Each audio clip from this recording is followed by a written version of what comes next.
back to Hillside Power Sport Repair, where today we're just going through and trying to finish up some of the stuff on this truck, get the motor stuck in, and as you can see, put on the oil filter adapter gasket. It's not an extremely tight piece, but it's an important piece to me if I'm going to go through and put all these gaskets on it. That one holds oil pressure, and it just seems like it would be something you wanted to replace.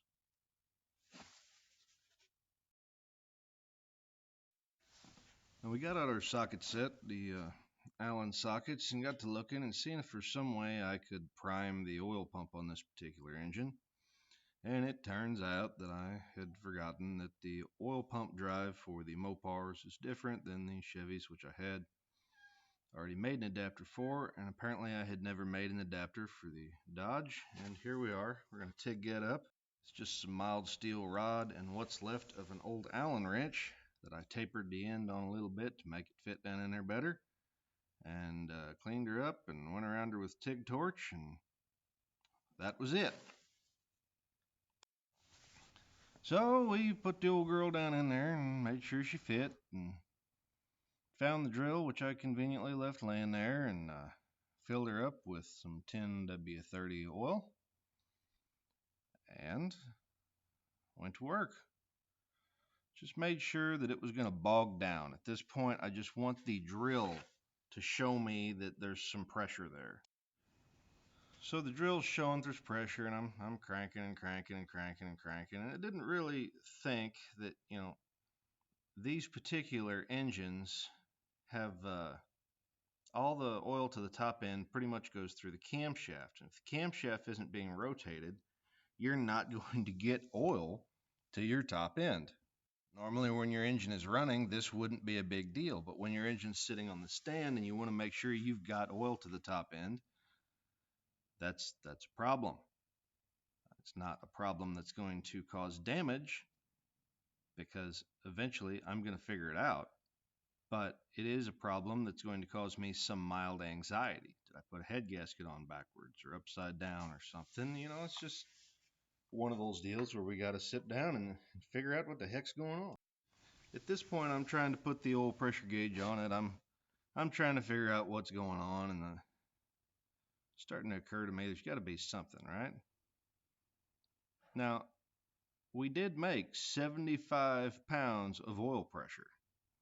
Now, mind you, the pump is deadheaded at that point, so it couldn't escape. The oil couldn't escape to bleed off the pressure. 75 pounds would be too much. But the fact is, it showed it, and it looks cool. So here we are, turning the engine over by hand, spinning it with the drill, and that's all it takes to get oil up to that top end. There's some passages through the camshaft, and that's why the cam bearings on these are so important.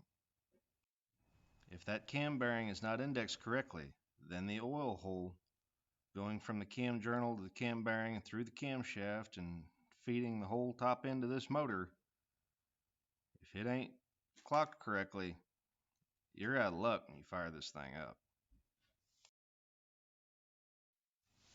Let's stick the valve covers back on. At this point, it's mostly just to keep the dust and dirt out, because I am planning on stabbing the motor back in, but I want to get the distributor back in at this point.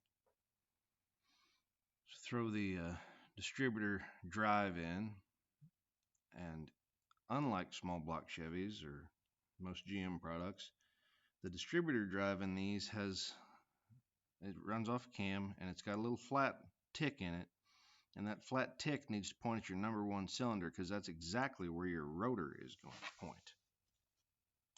Now, sharp eyes will point out that the top of this particular distributor is a GM HEI unit. Yes, all you Mopar purists, we went with the GM HEI unit for a couple reasons. The factory coil on these, or factory equivalent in this case, is going to be way more than I ever need for power. The other reason is I'm going from the computer-controlled ignition system, where the module was housed inside the computer, to this setup. And this is a pretty cheap, easy fix for that.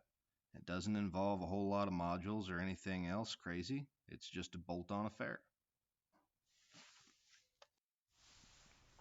I threw chain on here and used a longer 3/8 bolt because it seemed like the more thread engagement I could get, the better things would be. Throw some rags down in the intake and we're ready to start lifting motors, which is exactly what we were trying to do sometime during this strange little clip that I apparently didn't delete out.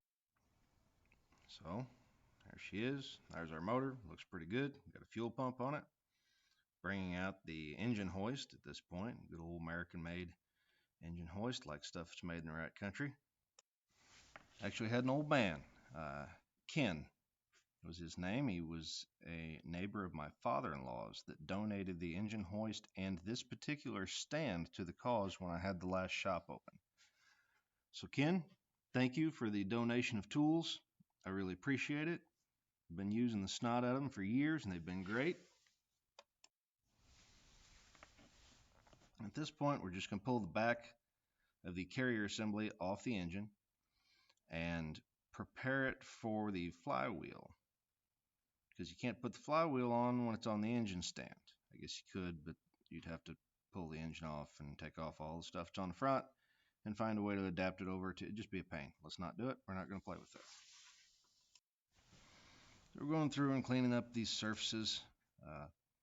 This is not necessarily a necessary step, I guess. I like to do this because anything that's going to be a mounting point needs to be clean, relatively free of grease, and paint has thickness to it, and that thickness could cause some sort of a mild misalignment, and I'm just weird like that. Moving on here, we're finding the bolts for the flywheel, and some point in time, boy, I did a great job editing this, didn't I? Alright, got the bolts, got some sockets, got some Loctite. This is a cheap Loctite. It doesn't work exceedingly well, to be honest with you. Came with a top end kit for a little Yamaha I bought, but I've been using it just because I have it.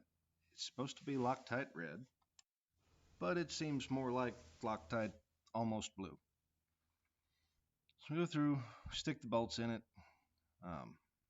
tighten them down, and you probably notice I did paint the back side of the flywheel, just anything to keep rust out of necessary areas, and just kind of throw this bad boy back together,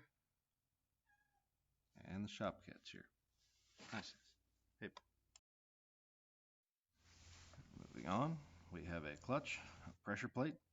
It's actually, believe it or not, that's the clutch and pressure plate that was in the truck when I bought it. Much like the tractor, apparently, it seems to be common to replace the clutch, have some sort of other failure, and then just give up on life. Don't know why anyone would do this, but it does seem like it happens more times than I really expected it to. Just a very odd trend of things to happen. People that listen to this on a regular basis will be like, well, his voice seems just a little deeper than normal this morning. I wasn't out partying. It's just kind of early. The allergies are to me. And this is how it comes out, folks. Now there's our one anchor in the shop floor right there. Hook a strap to it, and believe it or not, like with most things that are brought to the shop, I didn't have anything running that was going to be able to push this machine in, except me. Now that will change in the future, but today, that's where we were at. You know, they always said cobblers, kids went around barefoot, and cobblers being people that made shoes, but in this case, maybe hitting just a little too close to home. But I decided to put some ratchet straps and try and pull this thing in with that and just some good old-fashioned grunt, which will most likely take some time off the lifespan of my back.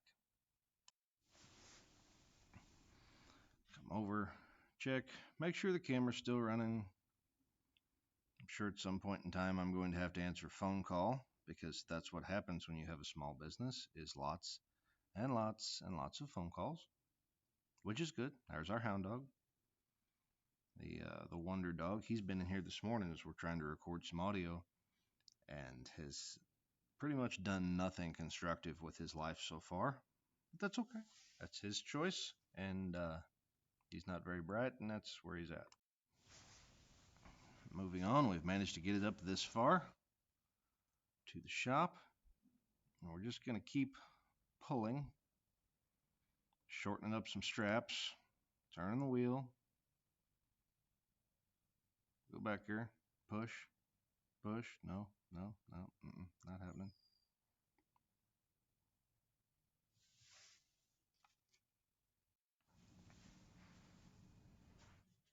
Now, some of you will be glad to know that this video was actually taken a couple weeks ago, and I just now got around to getting sort of caught up on my editing. I had a huge backlog of work here and really needed to get on that, because it does take some time to edit, and it does take some time to film, and I needed the reprieve, I guess. So, moving forward, relaxing, holding the tool cart. Now you have to watch these tool carts. Every now and then a tool cart or a bench or a recliner or something will try to get away, and you got to hold it down. If you don't hold it down, it might get away, and we just can't have that. This was, for lack of a better term, the big hump in getting this in. Just trying to get the front tires over that lip. For whatever reason, they didn't really care to, and did make it happen, but well, you'll see. Alright, she's in. It's in. Truck's in the shop. Hey, the truck's in the shop, and the engine is on the hoist. It's going to be a red letter day. We're going to sit this bad boy in there, and we will have accomplished something for the day. Yay!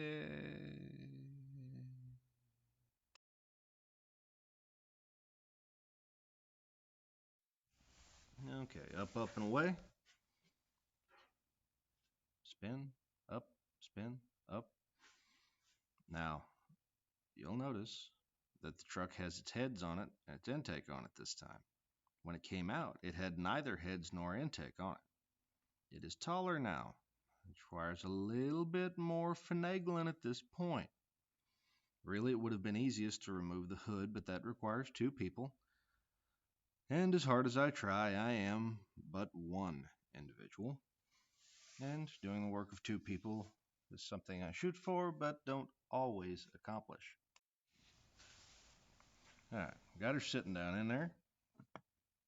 Starting to look around. This is an interesting part of what I do. I've got stuff from this particular project scattered all over hell and back, and I'm just trying to get down and around and get this motor situated while still finding every bolt and piece and this and that I have set aside in the place where I thought, well, hell, I'll be able to find it right there, and then I do or don't. One of the two. But we're going to get this motor in. There was a lot of finagling, a lot of, I don't know if you can see, at some point in time I pulled the floor jack underneath there. I got it stuck. I got to where I needed to be behind it and move around behind the floor jack. Took the handle out of it, and of course the little handle adapter thing popped up, and then I couldn't get another pump out of the floor jack without shoving the transmission with all its fury into the underside of the truck, so I had to end up taking that apart while it was under there. These things are so frustrating, and it's a reason why a lot of people don't like to work on cars. I completely understand. If I'm having a conversation with you and say you don't like to work on cars, I get it. It's frustrating. But as you can see, the engine's sitting back in the truck. It did get installed. I'm actually a little bit further on it as I record this audio than I am here, so have faith things will probably, maybe, sort of, kind of, be okay. In the meantime, please subscribe to this channel to receive the updates which are coming down the line for the truck and everything else, to hear more shop cat and shop dog banter, and of course my beautiful, not quite silky smooth redneck voice. And don't be afraid to click on our affiliate links. I encourage everyone to sign up for a free trial of Audible on them and to just buy stuff through that link. Click on it.